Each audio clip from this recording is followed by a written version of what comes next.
यह वीडियो आपकी आंखें खोल देगी, कृपया ध्यान से सुनें। एक गांव में एक किसान रहता था।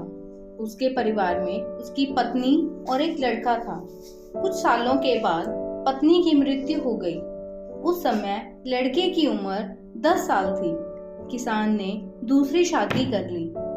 उस दूसरी पत्नी से भी किसान को एक पुत्र प्राप्त हुआ।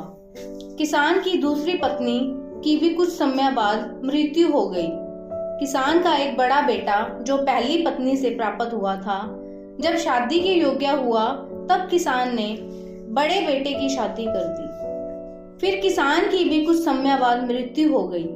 किसान का छोटा बेटा जो दूसरी पत्नी से प्राप्त हुआ था और पहली पत्नी से प्राप्त बड़ा बेटा दोनों साथ साथ रहते थे। कुछ समय बाद किसान के छोटे लड़के की तबीयत खराब होने लगी।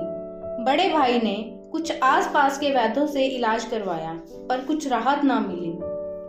छोटे भाई की भी दिन ब दिन तबीयत बिगड़ती जा रही थी और बहुत खर्च भी हो रहा था।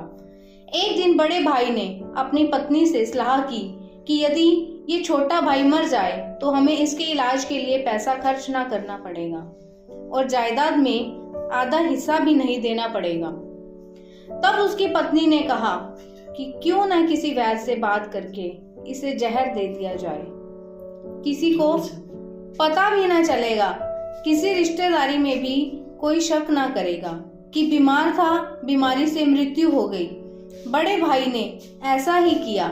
एक वैद्य से बात की कि आप अपनी फीस बताओ, ऐसा करना मेरे छोटे बीमार भाई को दवा के बहाने से जहर देना है। वैद्य ने बात मान ली और लड़के को जहर दे दिया और लड़के की मृत्यु हो गई। उसके भाई भाभी ने खुशी मनाई कि रास्ते का कांटा निकल गया। अब सारी संपत्ति अपनी हो गई। उसका अंतिम संस्कार कर दिया गया।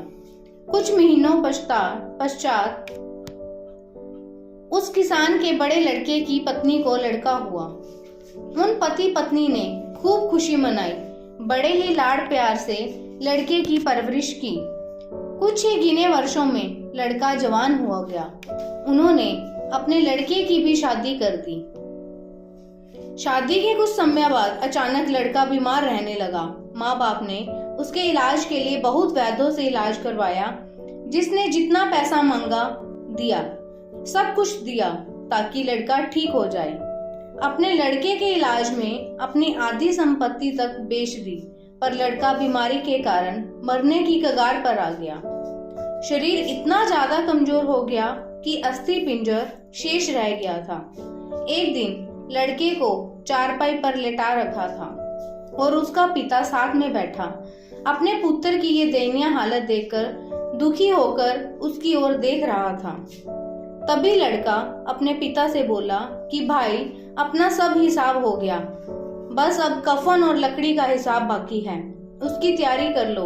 ये सुनकर उसके पिता ने सोचा कि लड़के का दिमाग भी काम नहीं कर रहा है बीमारी के कारण, और बोला, बेटा मैं तेरा बाप हूँ, भाई नहीं। तब लड़का बोला, मैं आपका वही भाई हूँ जो आपने जहर खिलाकर मरवाया था। जिस संपत्ति के लिए आपने मरवाया था, मुझे अब वो मेरे इलाज के लिए आधी बिक चुकी है। आपकी शेष है, हमारा हिसाब हो गया। तब उसका पिता फूट फूट कर रोते हुए बोला कि मेरा तो कुल नाश हो गया, जो किया मेरे आगे आ गया, पर तेरी पत्नी का क्या दोष है जो इस बेचारी को जिंदा जलाया जाएगा। उस समय सती प्रथा थी, जिसमें पति के मरने के बाद पत्नी को पिता की चिता के साथ जला दिया जाता था। तब वो लड़का बोला कि वो वैद्य कहाँ है जिसने मुझे जहर खिलाया था। तब उसके पिता ने कहा कि आपकी मृत्यु के 3 साल बाद वो मर गया था। तब लड़के ने कहा कि ये वही दुष्ट वैद्य आज मेरी पत्नी के रूप में है। मेरे मरने पर इसे जिंदा जलाया जाएगा। हमारा जीवन तो उतार चढ़ाव से भरा है। इसके पीछे हमारे अपने ही कर्म होते हैं।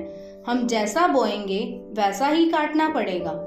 कर्म करो तो फल मिलता है, आज नहीं तो कल मिलता है। जितना गहरा अधिक हो कुआं, उतना मीठा जल मिलता है। जीवन के हर कठिन प्रश्न का जीवन से ही हल मिलता है।